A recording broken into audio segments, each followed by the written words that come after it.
নমস্কাৰ বন্ধু বান্ধৱীসকল, আমি আজি আমাৰ এই মাটিত কৰা, আমি টাবতো কৰিছোঁ, পলিবেগতো কৰিছোঁ, আৰু এই মাটিত কৰা কালাৰ্ড ফুলকবি এয়া চাওক। এইটো গোল্ডেন কালাৰ বুলি ক'ব পাৰি, হালধীয়া আৰু ঠিক গোল্ডেন নহয় আৰু ফুলকবি। ইয়াৰ ঔষধি গুণযুক্ত এইবিলাক বহুত উপকাৰ আছে। ইয়াৰ মিনাৰেলছ বহুত আছে, এণ্টিবডি আছে। সমগ্ৰ পৃথিৱীতে ইয়াৰ চাহিদা বহুত বেছি, বিশেষকৈ ইউৰোপত উন্নত দেশবিলাকত ইয়াৰ চাহিদা বহুত বেছি। আৰু আমিও সেইটো এক্সপেৰিমেণ্ট কৰাৰ কাৰণে পৰীক্ষামূলকভাৱে হয়নে নহয় কি কেনেকুৱা অসুবিধা কৰাৰ কাৰণে কৰিছিলোঁ। আৰু মাটি আৰু টাব বস্তা দুই বিধতে কৰিছোঁ আমি। এই মাটিত কৰা মই দেখুৱাই আছোঁ। এইখিনি সুন্দৰকৈ হৈছে, এইবিলাক ফুলিছে, এইবিলাক বঢ়িয়াকৈ ফুলিছে, আৰু ডাঙৰ হ'ব। এই ফুলা আৰম্ভ কৰিছেহে মাত্ৰ, এইবিলাক দুই এটা ডাঙৰ হৈছে, আৰু ডাঙৰ হ'ব। এতিয়া কথাটো হ'ল কি, মই ইয়াতে মূল কথাখিনি ক'বলৈ গৈছোঁ। ইয়াত কৰাটো বিশেষ অসুবিধা একো নাই। পচন বা জৈৱ সাৰ অলপ বেছিকৈ লাগে, আৰু মূল বস্তু এটা লাগে হ'ল ছাই আৰু পচন সাৰ বেছি দি পেলাই ইয়াক কৰিলে ই সহজতে হয়।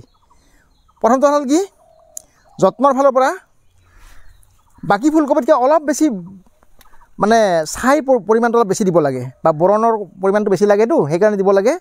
বাকী আৰু একেই যতনটো, গতিকে সেইফালৰ পৰা ল'লে সুন্দৰকৈ হয়। আৰু খলিহৈৰ পানী মাজে মাজে দিব লাগে, তেতিয়াহ'লে আপোনাৰ উৎপাদন হ'ব। আমাৰ বেয়া মাটি, আমাৰ সাৰুৱা মাটি নহয়, কিন্তু এই অসাৰুৱা মাটিটো আমি সুন্দৰকৈ উৎপাদন পাবলৈ সক্ষম হৈছোঁ। ইয়াৰ একমাত্ৰ কাৰণ এইটোৱেই যে ইয়াক নাৰ্ছিংটো বা প্ৰতিপালনটো ভালদৰে হ'ব লাগে। গতিকে আমি ঘৰৰ চাহিদাৰ কাৰণে যিমানেই কম মাটি নাথাকক, তাতে অলপমান আমি যদি কৰি লওঁ, তেতিয়া সুন্দৰকৈ এই কবিবিধৰ আমি উৎপাদন পাব পাৰোঁ।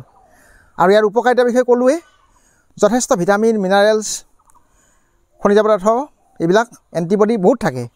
সেইফালৰ পৰা আমি ইয়াক কৰি ইয়াত আমাৰ খাদ্য তালিকাত অন্তৰ্ভুক্ত কৰাটো খুবেই জৰুৰী। আৰু ল'ৰা ছোৱালীয়েও এনেকুৱা ধৰণৰ কালাৰ্ড পাচলি কেনেকৈ হয়, কি হয়, ঘৰত কৰিলে বিজ্ঞানৰ শিক্ষা এটা আমি দিব পাৰোঁ, উদ্ভিদ বিজ্ঞানৰ শিক্ষা পাব পাৰে। গতিকে সেইফালৰ পৰা গোটেইখিনি সামৰি যাৰ ধৰক আমাৰ চহৰ নগৰ বুলি কথা নাই, গাঁৱৰ অঞ্চলতো কৰিব পাৰিয়ে, ব্যৱসায় ভিত্তিতো কৰিব পাৰি, যাৰ যি সুবিধা আছে। গতিকে এইবিধ পাচলি কৰিলে ইয়াৰ চাহিদাও বেছি আৰু সুন্দৰ উৎপাদনো হয়। গতিকে ইয়াৰ কাৰণে আমি কোনোবা যদি অনুপ্ৰাণিত হ'ব পাৰে বা ইয়াৰ ৰিজাল্টটো চাব পাৰে, ফলাফল চাব পাৰে, সেইকাৰণে আমি এইখিনি আমাৰ নমুনা হিচাপে দেখুৱাইছোঁ। খুব বেছি কৰা নাই, আমি নমুনা হিচাপে দেখুৱাইছোঁ। আৰু ইয়াৰ যিটো উপকাৰিতা, তাৰ কাৰণে ঘৰৰ চাহিদা পূৰণ কৰাৰ কাৰণে কৰিব লাগে। এতিয়া মই কাটি পেলাই দেখুৱাই দিছোঁ ইয়াৰ প্ৰডাকশ্যনটো কেনেকুৱা হৈছে। মোটামুটি এয়া